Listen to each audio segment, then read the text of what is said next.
If you've been following my channel for a while now, you've probably seen this video before, but that was a while ago and I didn't have as much experience at editing or a good mic, so now I'm going to redo the video while also adding some extra information that I missed or didn't have last time. Consider it the HD version of this video. Okay, so with all that out of the way, let's begin the actual video. Breath of the Wild is known to have the most vague story of any Zelda game. Well, 3D Zelda game at least.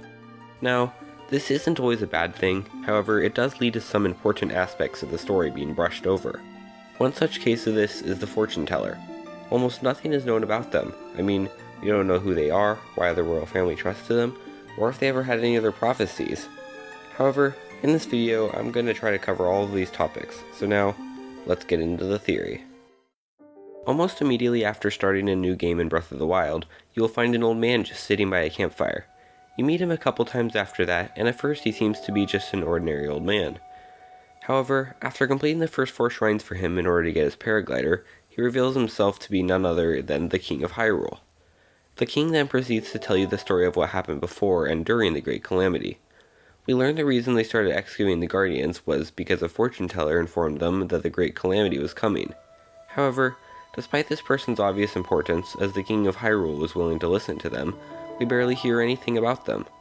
The only other info on them we get comes from the King's Diary, and that basically says the same thing.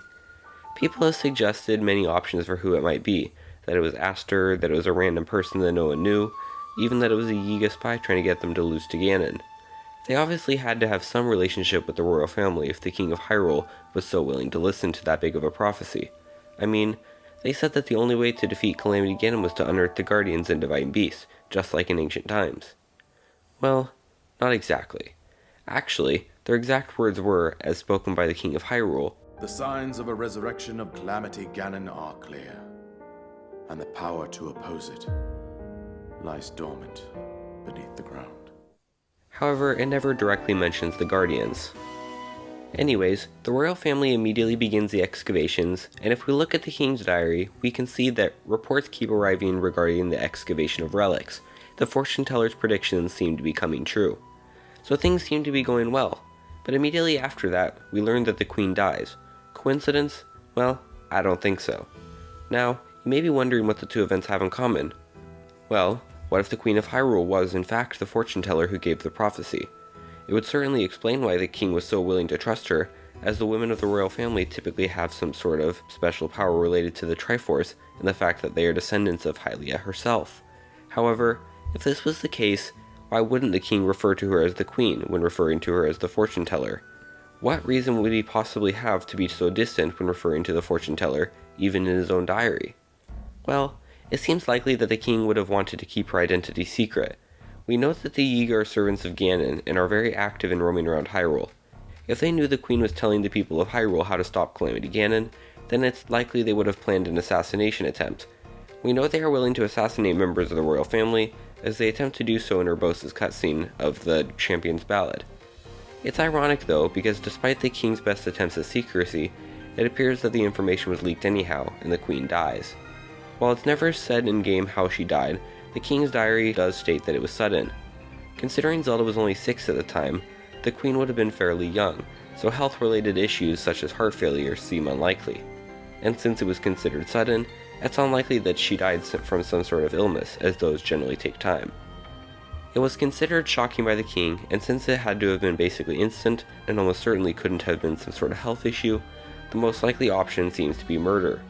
If the queen was murdered though, why wouldn't the king tell anyone that she was murdered? Well, remember that they had just recently learned that Calamity Ganon was about to take over Hyrule. It would have been really bad for morale if they just said that the queen was assassinated for trying to stop Ganon. However, the reason that Ganon would have wanted the queen dead is not for the reason you would think.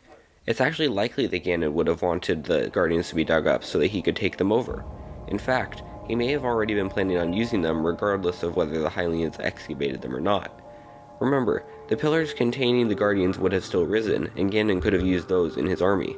But if he wanted them to be excavated, then why would he have had the queen murdered? Now this is what the theory has been leading up to this whole time. The reason that he wanted the queen murdered is because he had a deeper, darker secret that he didn't want anyone finding out. If the queen had managed to reveal his secret over 10 years before the calamity was ready to rise, it would have been a disaster for him. The secret? His tomb. Remember how I said that the fortune teller never directly mentioned the Guardians? That's because she didn't mean the Guardians. I believe she was actually referring to Ganondorf's tomb. Remember what she said: "The signs of the resurrection of Calamity Ganon are clear, and the power to oppose it lies dormant beneath the ground." What if the Queen of Hyrule was not referring to the Guardians that were underneath the ground, but in fact to the green hand that was pinning down Ganondorf in the trailer to Breath of the Wild's sequel? Now, it's obvious that her clairvoyance has a limit, because she didn't directly say when Calamity Ganon would come, or what exactly underground was referring to. If she had another bout of prophecy though, and told the king that the Guardians weren't what they were looking for, then Ganon's whole plan could be defeated. It was a safer bet to have her removed before she could do anything further to stop him. That's why we see the excavation of relics and the queen's death occur one after the other in the king's diary. Ganondorf sees that, fortunately for him, the Hylians have begun searching for the wrong things, and those things end up causing their very demise. In fact, even stronger evidence that they were wrong about what they were looking for is shown in Zelda's diary, where she writes how she had a dream where she saw a lone woman, who she describes as out of this world, and possibly a fairy or goddess. And that's exactly what the royal women are, the reincarnation of a goddess.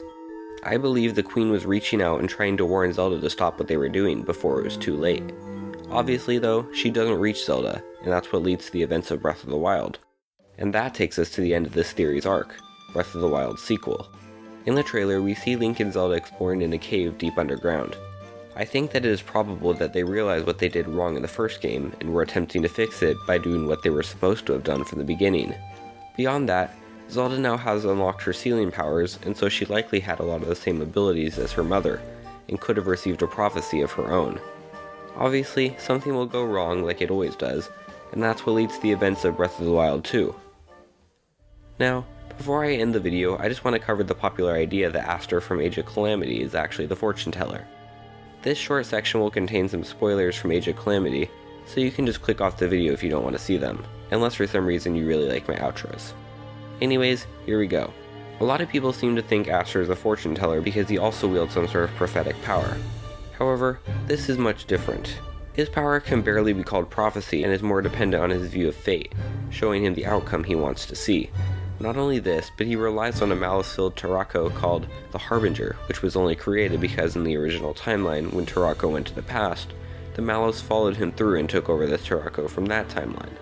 This means that the Harbinger, and by extension Aster's prophetic abilities, don't even exist in the original Breath of the Wild timeline, which means that he could not have been the fortune teller. Thanks so much if you made it to the end. All the recent support I've gotten has been super great. So what do you guys think? Do you agree with this theory, or do you have an alternate one that can explain these events better? If you enjoyed the video, then be sure to like and subscribe, as I really appreciate it. Also, I have Instagram and Twitter accounts that will be linked below, so be sure to follow me on those. That's all I have for you guys today, so until next time, I'm TruthForce, and I'm out.